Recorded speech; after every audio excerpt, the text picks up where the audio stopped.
Hello po mga friend, ito po muli sa Ateleg. Welcome back po sa ating munting channel. Ako nga po ay isang cancer patient. Bali, yung gamot ko po ay sabihin na po natin na ito po ay medyo mahal dahil nga po ito po ay part po ng chemotherapy.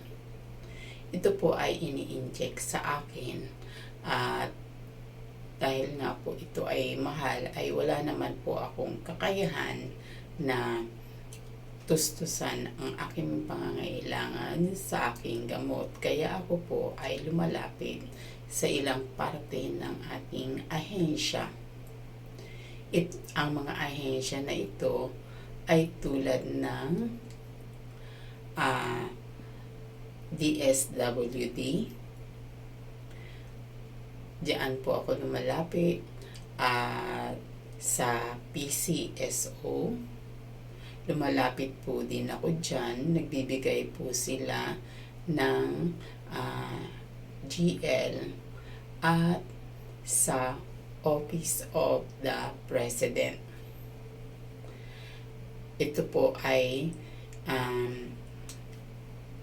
sa opisina po ng ating mahal na Pangulo. Lumalapit po ako para sa aking gamutan at sila po ay nagbibigay ng GL or ng guarantee letter.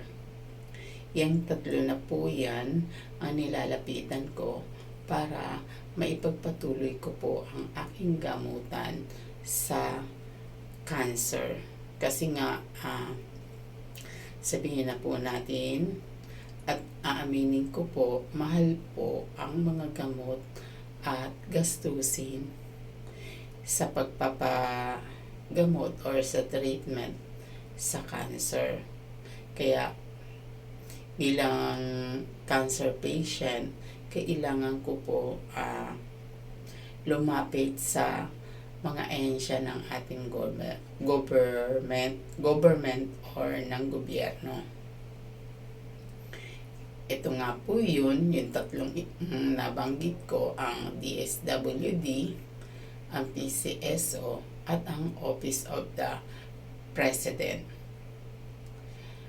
Sila po ang mga ahensya ng gobyerno na tumutulong sa mga nangangailangan at sa mga may sakit at malulubha na nangangailangan po ng tulong.